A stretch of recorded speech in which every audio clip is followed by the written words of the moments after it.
નીચે જ હોળી દહન થાય છે, તો જોઈ શકો છો તમે.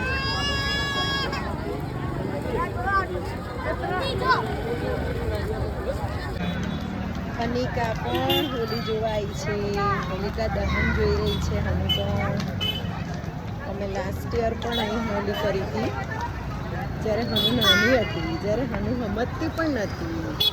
પણ આજે હનુ સારી રીતે જુએ છે અને એને ખૂબ જ તાપ પણ ફીલ થઈ રહ્યો છે, કારણ કે એટલી હોળી પ્રગટી રહી છે. એટલે એની જે ગરમી હોય એ પણ હનુને ફીલ થઈ રહી છે, એટલે એ નજીક જવાનું જ ના કહે છે. પણ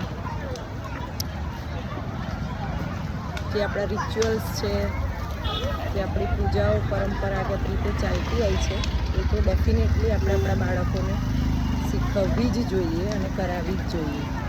તો જુઓ ને, મનિકાના પપ્પા પણ અત્યારે હોલિકા માતાના ફેરા ફરી રહ્યા છે.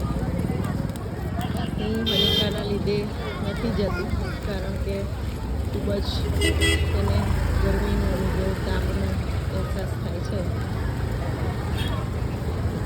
હનુના પપ્પા પણ અત્યારે ફેરા ફરે છે.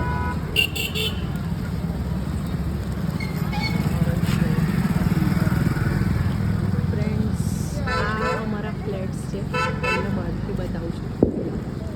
અહીં અમે રહીએ છીએ અને બસ આટલી નજીક હોળી પ્રગટાવી છે. અમારું લોકેશન ખૂબ જ સરસ અમને મળ્યું છે. એ બધું જ નજીકમાં જ અવેલેબલ છે. દરેક પ્રકારની શોપ નીચે છે.